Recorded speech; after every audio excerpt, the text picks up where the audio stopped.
வணக்கம் அன்பு உறவுகளே.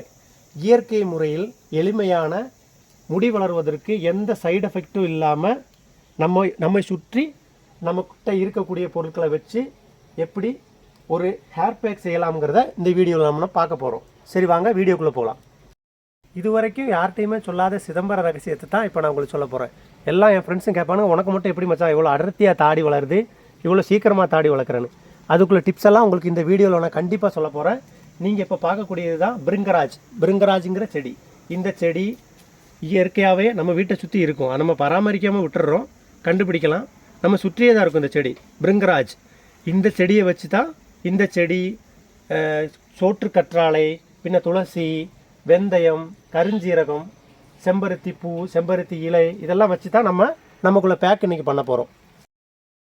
ஒரு சோற்று கற்றாழை பூரணமான வளர்ச்சி அடைகிறதுல தான், அந்த டைமில் தான் இந்த பூ பூக்கும். இது சோற்று கற்றாழையிலேருந்து வர்ற அந்த பூ. சைடில் இருக்கிற அந்த முள், அதை நம்ம தொட்டோம்னா கையில் குத்தாது, அப்படியே லைட்டாக இருக்கும், மெதுவாக இருக்கும். கையில் நம்ம எப்படி அமுக்கினாலும் கையில் அந்த முள் குத்தவே செய்யாது. அதான் ஒரிஜினல் சோற்று கற்றாழை. அதான் நம்ம அப்படி தான் கண்டுபிடிக்கிறது. அப்போது நமக்கு உதவி பண்ணுறதுக்கு ஒரு ஆள் கிடச்சாச்சு. லக்ஷா வந்தாச்சு நமக்கு உதவி பண்ண. லக்ஷா இப்போது பிருங்கராஜ் செடியிலேருந்து பிருங்கராஜ் இலைகளை ஒன்று ஒன்றா சேகரிச்சுக்கிட்டு இருக்காங்க. இதுக்கு தேவையான துளசி இலைகளையும் சேகரித்து மொத்தமாக எடுத்துகிட்டு தான் நம்ம பேக் பண்ண போகிறோம். இதுக்கு தேவையானது செம்பருத்தி பூ, 5 இதழ் செம்பருத்தி பூ தான் நம்ம இதில் சேர்க்க போகிறோம். இதுதான் முடி கருப்பாக வளர்கிறதுக்கும் அடர்த்தி ஆகிறதுக்கும் ரொம்ப உபயோககரமாக இருக்கும்.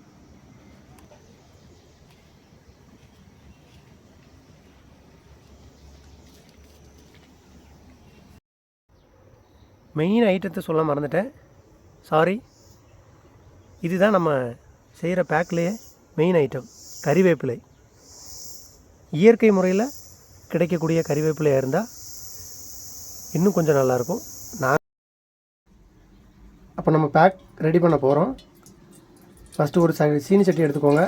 அடுப்பில் வச்சு அடுப்பை பற்ற வைக்க மறந்துடாதீங்க. 1 டம்ளர் தண்ணி ஊற்றுறோம்னா இந்த இலையெல்லாம் வெந்து அது பகுதி ஆகணும். அந்த தண்ணி பகுதி ஆகணும்.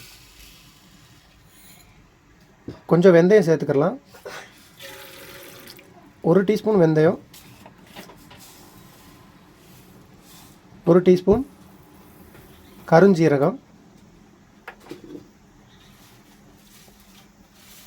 அப்புறம் நம்ம பறித்து வச்சுருக்க அந்த பிருங்கராஜ் இலை, துளசி, பின்ன செம்பருத்தி இலை, இதெல்லாம் சேர்த்து நல்லா கொதிக்க விடணும். கொதித்து அது இந்த தண்ணி பகுதி ஆகணும். ஆரம்பத்தில் தண்ணி நல்லா சூடாகிறதுக்கு வேண்டி ஃப்ளேம் கூட்டி வைங்க. அப்புறமா தண்ணி நல்லா கொதிக்கிற நிலைமைக்கு அளவுக்கு வந்த பிறகு அப்புறமா ஃப்ளேமை குறைச்சி வச்சுருங்க. இந்த கருஞ்சீரகம், வெந்தயம், இந்த இலையில் உள்ள எல்லா சத்துக்களும் இறங்கி நம்ம ஊற்றுனா அந்த ஒரு டம்ளர், இப்போ 500 ml தண்ணி ஊற்றுறோம்னா, இல்லை ஒரு 300 ml ஊற்றுறோம்னா அதுக்கு பகுதி ஆகிற வரைக்கும், கலர் மாறி வர்ற வரைக்கும் வெயிட் பண்ணணும்.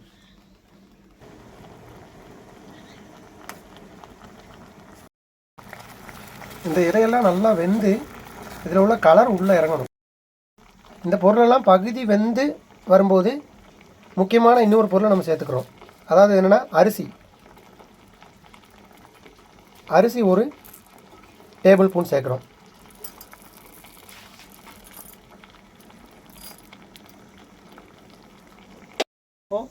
அந்த இலைகள்லாம் கொதித்து அது வரங்குள்ளேயும் நம்ம கற்றாழையை ரெடி பண்ணிக்கிறோம். கற்றாழையை வெட்டி அதை க்ளீன் பண்ணி அதில் இருக்க ஜெல்லெல்லாம் தனித்தனியாக எடுத்துக்கிடுவோம். சுத்தமானது. இந்த பச்சையான இதெல்லாம், இந்த பச்சையை யூஸ் பண்ணக்கூடாது. இதுலேருந்து வடிஞ்சு வர்ற அந்த சாரெல்லாம் மொத்தம் க்ளீன் பண்ணி தண்ணியில் இந்த தொலியெல்லாம் எடுத்துகிட்டு இந்த உள்ளே இருக்கிற ஜெல்லை மாத்திரம் நம்ம க்ளீன் பண்ணி ஒரு 7-8 தடவை நல்லா சுத்தமான தண்ணியில் வாஷ் பண்ணி எடுக்கணும். நல்ல ஒரிஜினல் கத்தாழையில் நீங்கள் இந்த முள்ளில் ப்ரெஸ் பண்ணிங்கன்னா உங்கள் கையில் குத்தாது.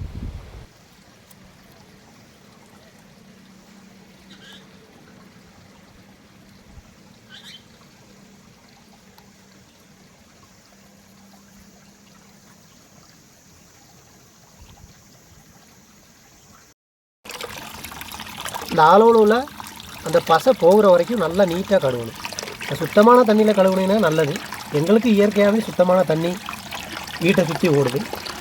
நல்லா நீட்டாக கழுவி எடுக்கணும். ஒரு 7-8 தடவை முடிஞ்ச வரை கழுவுங்க. அந்த ஜெல் மாத்திரம் தான் இருக்கணும். அதை சுற்றி இருக்கிற அந்த பசை எதுவுமே இருக்கக்கூடாது. சுத்தமாக கழுவி எடுத்துருங்க. கடைசியாக க்ளீன் பண்ணி எடுக்கும்போது இப்படி இருக்கணும். ஜெல் மட்டும் தனியாக இருக்கணும்.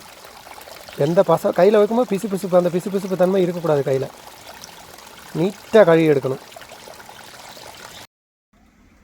வேக வச்சு எடுத்த அந்த தண்ணியை தனியாக பிரித்து எடுத்துக்கலாம். அரைச்சி இந்த தண்ணியை சுத்தமாக எடுத்து அரைச்சி ஆற வச்சு ஒரு பாட்டிலில் அடைச்சி வச்சுக்கிட்டோம்னா டெய்லி யூஸ்க்கு இதை நம்ம வச்சுக்கலாம். குளிக்கிறதுக்கு ஒரு மணி நேரத்துக்கு முன்னாடி தலையில் லேயராக தேய்ச்சிட்டு குளித்தோம்னா அதுவும் நல்லது. மக்களே, மிக்சியில் அரைச்சிடலாம்னு தான் பார்த்தோம். ஆனால் கரண்ட் இல்லை. இப்போ என்றைக்குமே நம்ம பழசை மறக்கக்கூடாது. பழசை மறந்தால் அவன் மனுஷனே கிடையாது. அதனால் என்ன செய்கிறோம், மறுபடியும் நம்ம பழைய காலகட்டத்துக்கு போகிறோம். அம்மிக்கல் இல்லாதவங்க, அம்மிக்கல் மசாலா அரைக்க தெரியாதவங்கெல்லாம் வெயிட் பண்ணுங்கள் கரண்ட் வர்ற வரைக்கும். எங்கள் வீட்டில் அம்மிக்கல் இருக்கிறனால நாங்கள் அம்மிக்கல்லே அரைக்கிறோம். முடிஞ்ச வரைக்கும் அம்மிக்கல்லில் அரைக்கிறது தான் நல்லது. ஏன்னா மிக்சியில் நம்ம அரைக்கும் போது சூடாகும். மிக்சி சூடாகும்போது நமக்கு அதனால அதில் இதில் இந்த பேக்கில் கிடைக்கிற பயன் வந்து கம்மியாக தான் கிடைக்கும். சரியா? மிக்சியை உபயோகிக்காமல் இருக்கிறது தான் நல்லது. இதை அரைக்கும் போது சூடு ஆறின பிறகு அரைங்க. முடிஞ்ச வரைக்கும் நல்லா வழுவழுன்னு அரைச்சிக்கோங்க. வழுவழுன்னு அரைச்சா தான் நல்லா பேக்கு நம்ம தலையில் அப்ளை ஆகும். நல்லா இந்த கருவேப்பிலையோட அந்த இதெல்லாம் நல்லா பியூராக அரைச்சி எடுக்கணும். வெந்திருக்கனால நம்ம சீக்கிரமாக அரைச்சிடலாம்.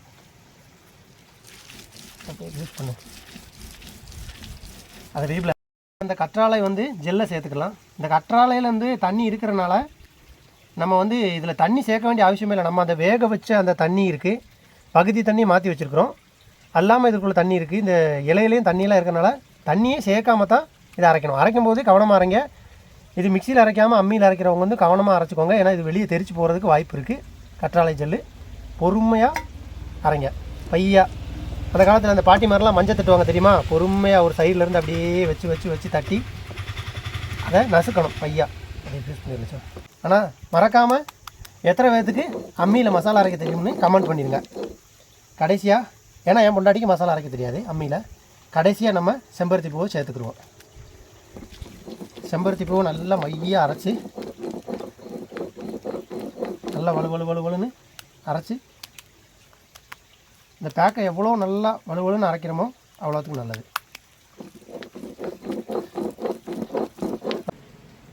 கொஞ்சமாக வச்சு லேயராக இப்படி எடுத்து லேயராக அப்ளை பண்ணணும். முடியல இப்படியே ஃபுல்லாக அப்ளை பண்ணி ஒரு 1 ஹவர் வெயிட் பண்ணணும். 1 ஹவருக்கு அப்புறம் நல்லா சுத்தமான தண்ணியில் கழுவினீங்கன்னா ரிசல்ட் கண்டிப்பாக கிடைக்கும். ஒரு 1 ஹவர் தாடியில் ஃபுல்லாக செட் பண்ணி வச்சுருங்க. அப்படியே உள்ளே அந்த தாடி ஃபுல்லாக அப்படி நல்லா உள்ளே படுற அளவுக்கு பக்காவாக அப்படி நல்லா தேய்ச்சி வச்சுட்டு 1 மணி நேரத்துக்கு அப்புறம் கழுவிட்டு சீப்பு வச்சு அப்படியே நல்லா சீவி கொடுக்கணும். அப்போ அந்த முடி நல்லா வளரும். கட் பண்ணு. அப்போது ஃப்ரெண்ட்ஸ், இதை குழந்தைகளுக்கு மழை டைமில் ட்ரை பண்ணாதீங்க. ஏன்னா அந்த பிருங்கராஜ்லேயும் சோற்றுக்கற்றாழை, செம்பருத்தி இதெல்லாம் வந்து நம்ம உடம்பை வந்து கூழாக்கக்கூடியது. அப்போது குழந்தைகளுக்கு வந்து நம்ம இந்த டைமில் மழை டைமில் யூஸ் பண்ணோம்னா சளி பிடிக்கிறதுக்கு வாய்ப்பு இருக்குது. வெயில் டைமில் யூஸ் பண்ணுங்கள், நல்லது. அப்போது இனியும் மாறுபட்ட வீடியோவுக்கு வேண்டி என் சேனலை சப்ஸ்கிரைப் பண்ணுங்கள், லைக் பண்ணுங்கள், கமெண்ட் பண்ணுங்கள். இந்த பதிவு எப்படி இருந்துச்சுன்னு கமெண்டில் உங்கள் கருத்துக்களை பதிவு பண்ணுங்கள். நன்றி, வணக்கம். உங்கள் இஞ்சி காட்டில் பினு.